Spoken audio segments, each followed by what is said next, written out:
Paltrocast. Aside from doing press, where they ask you the same questions over and over and over again, good day for you so far? Yeah, man, so far. Right. All So things you're one of being, those people that, where do I start? Because we were set to talk because Foghat has a new record coming soon, etc. But then there's the Buddy Guy stuff. You have plenty of credits on your own, the record you did with Hendrix's last band, etc. But let's talk about Foghat for now. So this new record, when did you actually finish it? we finished it probably oh gosh, what is it now? October. We probably finished it earlier in the year, February, March, something like that. Right. So it has a mix of new songs from Foghat and Mhm. then classics redone in the Foghat style. Was the plan all along for it to be a mixed album like that?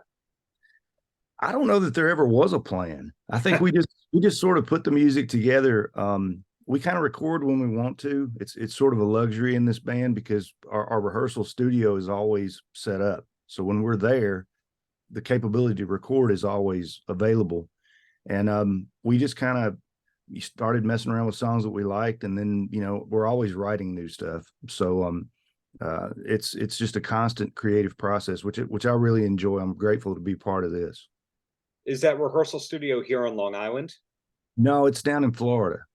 Oh, Yeah, got it. Okay. So you originally are from not New York, not Florida.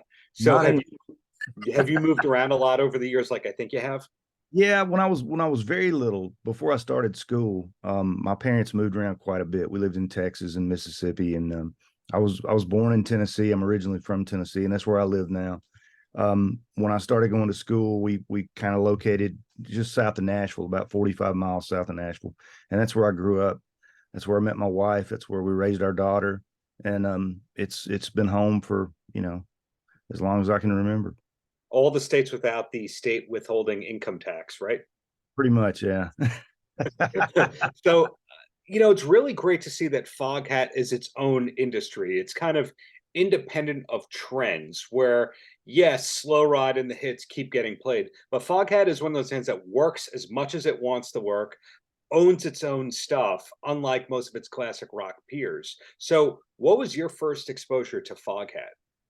Well, my exposure to Foghat was just like pretty much everybody from my generation. I grew up hearing Slow Ride. I can remember going to school and hearing it on the rock radio stations coming out of Nashville. Mhm. Um, and it was just sort of, Foghat's always just been sort of part of the fabric of my generation. And so, I don't remember a time when there wasn't a Foghat. I guess I would be the best way to put it. Did you, when you joined up with Foghat, how much of the material did you know outright versus you had to learn how to play it? Well, because of the way Foghat works, there's a responsibility, especially with the classic material, with Slow Ride and I Just Want to Make Love to You and stuff like that. There's a responsibility to play those songs correctly, not embellish on them, because when a fan comes to a Foghat show, they want to hear Slow Ride played the way they remember it. They don't want to hear your interpretation of it. Right. So it didn't matter what I knew or didn't know. I had to learn all of it. I had to learn the correct way to do it. And it was a challenge, but it was a pleasure and a joy. I was honored to be able to do it. And I'm glad that I was able to pull it off. They were real patient with me and gave me time to learn. So So you come from more of a natural blues background. Was it a transition? I know you're known for saying loud is good. That's one mm, of the Scott mantras and all that. But was it a big onboarding process for you to get into the Foghat fold? like I said before, not really, because they're very patient with me. This is a really great group of guys. They're some of my dearest friends, and to a man, they each one of them would come to me individually and give me some insight or reassure me or go, hey man, you got this. You're doing great, or this sounds fine, or try this, and nobody ever made me feel like I couldn't do it, except for me. I was always over in the corner going, well, maybe I can't play guitar. Maybe I don't know how to sing. But Imposter syndrome, right? exactly. But it was just a process. And when I was with Buddy, it was a different way of working. You know, he never told me what key we were in, never told me what song he was going to do. You were just supposed to know it and grab it. And so I learned real quick to figure out what key we were in, what song we were playing. And when I got in this band, it was we had a set list.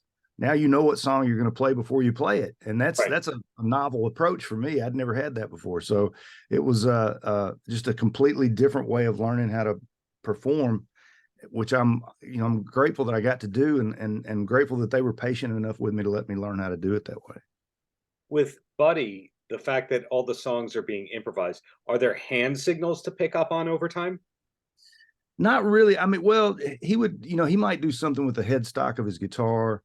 And it got to the point, over the course of 10 years that I was with him, it got to the point where I could tell I knew where he was headed just by his body language. And the band we all sort of figured it out. When I first got with him, because I was so green and so new to it, I was too much of a novice to even be afraid or understand the magnitude of what I was doing. And I remember the best version of his band that I was in, we were just like rabid dogs. I mean, we attacked the stage every night, and I hope that we presented him with a foundation that he could just, because I mean he's Buddy Guy. I mean, he was always going to soar no matter who was playing with him. But I hope that we were able to provide him with something that gave him some inspiration. The hand signals thing came to me from, I read this book about this guy who on and off for 5 years or so played with James Brown. He was a guitarist, or one of the guitarists, and Right. James Brown was one of those also, like, he just calls out what he feels like, and if you don't know, you get docked pay. Now Buddy's not notorious for that, but that's really a trial by fire when you're playing alongside one of the greatest guitarists of all time and he improvises. And then, as you said, Foghat, the set list is pre-written in a good way. Yeah. But when you have a song like Foghat, like Slow Ride, sorry, you don't have a song called Foghat. You have a song called Slow Ride. Should have You a song play called the way Foghat. that That's a you good told idea. the I'm going to write one, but you don't get any credit for it. Well, I was in the room, so I demand change a word, get a third of Half. yeah, when you have a song like Slow Ride, it does have an improvisational section to it. So is it that night to night that it might go a minute or two longer? It's possible. It's doubtful because the improvisational sections are they're finite too. But that's where Brian and I really get to spread our wings and do our thing. I mean, Brian's a great guitar player, and I enjoy playing with him. And those little pockets where we get to just kind of stretch out and do our thing are some of my favorite parts of the show. Sure. Another thing, credit to Foghat is that is a band that knew that you make the money on the road rather than the records way before most of its peers did. Right. So you, at this point in time, I'm sure an off year for you would be like 60 gigs, and a normal year would be like 110, 120, something like that. So do you like touring that much, or are you very pragmatic and you see what the purpose of it is? As a musician, and I've been a musician now for going on 30 some years, I've never been pragmatic about anything in my life. The minute I picked up a guitar, it was because of my passion for music and the love of it. Sure. I love the smell of diesel. I love eating at Waffle House. I love waking up in a hotel room and not knowing where I am for the first 30 seconds that I wake up. I love touring. I was built for it. Like we were talking about earlier, when I was before I went to school, we moved around a lot. That was getting me ready to learn how to tour, and this band is tailor-made for my attitude towards music, which is this band is all about the music. There's no trappings to it. There's no facade. It's four guys on stage delivering every night. And, I always tell the audience, I hope you had fun tonight. And I promise you, we had more fun than you did, because we're waiting for the next show. Like our next gig is Thursday, and I can't wait for it. This is Monday. It's going to be another 2 days of waiting around, looking at my watch going, oh man, let's go. So this is the perfect situation for me, because they love to tour and I love to tour, and that's what we do. Well, follow up to that is when you're not on the road, you don't have to do anything. What's the number two hobby besides music? Are you one of those golf hard rock people? No, my actually I was just playing guitar before we started talking. I've got a daughter and a wife, and you know, when I'm not on the road, I'm hanging out with them. You know, I promised my daughter we'd go to lunch as soon as I get done with this. So that's kind of the things that I look forward to, is hanging out with them. If I'm not on the road, I want to be with my family. Nice. Well, so you can get to that lunch sooner. We'll ask two more questions, and then Scott room's free.